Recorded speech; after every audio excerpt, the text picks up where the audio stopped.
T-minus 10, 9, 8, 7, 6, 5, 4, 3, 2, 1. There's ignition.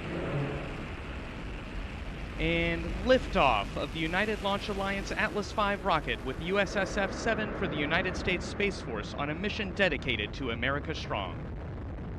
Good. RD-180 has gone to closed-loop propellant utilization control. You were hearing the voice of Rob Kesselman providing Vehicle launch vehicle begun. Vehicle body rates look good.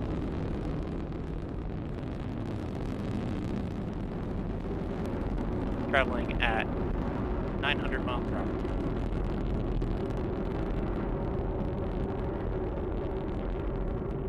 Engine pump speeds and injector pressures are in family for this thrust level. Now 70 seconds into flight. Atlas is now 4 miles in altitude, 0.4 miles downrange distance, traveling at 1,200 miles per hour.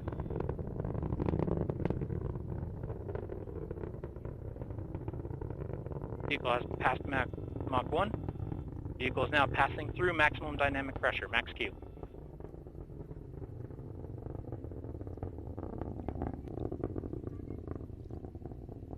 RD-180 is now throttling down slightly as commanded. Now 115 seconds into flight. We're now 14 miles in altitude, 5.6 miles downrange distance, traveling at 2,000 miles per hour. Vehicle has now begun closed-loop steering. Half the weight it was at liftoff, burning propellant at a rate of more than 2,600 pounds per second. Approximately 2 minutes remaining in the Atlas booster phase of flight. Sensor reaction system is now pressurizing flight levels. Atlas is now throttling to maintain 2.5 G acceleration limit. With indication of payload fairing jettison. And sensor forward load reactor has also jettisoned successfully. Atlas is now throttling up to a 4.6 G acceleration limit. Centaur has begun the boost phase chill down sequence. Atlas is now at 4.6 Gs and maintaining that acceleration limit.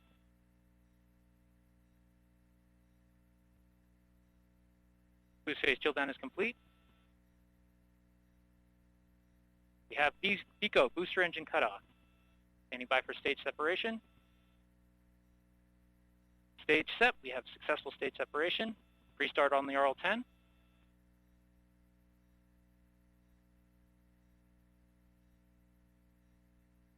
We have ignition, MES 1.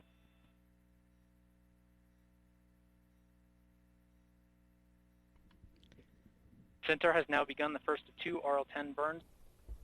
I would like to respond to it. In these challenging times, it's never been more clear the importance of first responders to our whole society. I'd also like to add a thanks to the women and men in uniform, because our U.S. defense posture hasn't changed and they haven't backed off a bit either. Well, X-37B is a really interesting machine. It's a reusable spacecraft. It is autonomous. It flies without crew. It can be rapidly reconfigured to host a wide variety of experiments, and it can take off from standard launch pads in standard rockets under fairings, and it can land autonomously through public airspace. You add all that up, there's a lot of innovation in this machine. One of the things we're carrying on that service module, which can release independent satellites, is a satellite designed and built by the cadets at the U.S. Air Force Academy. So they've built it, we'll release it, and they'll get a lot of learning out of that and a lot of science. There's a couple other things I find real interesting on this one. The Naval Research Lab has an experiment to turn solar energy into RF energy that can be beamed to Earth. Very early research kind of project, but long-term great potential. Very exciting and kind of thing this machine was built to do. And even NASA, this machine is a great blend of defense and research. NASA has a seed experiment on this flight, and the idea is they've collected a lot of data on the space station around radiation effects on seeds. Long-term human trips would require some agriculture. X-37B can go some places the station doesn't go, collect different kind of radiation, and our payload bay can be a different kind of shielding. So they'll get more data to complete that.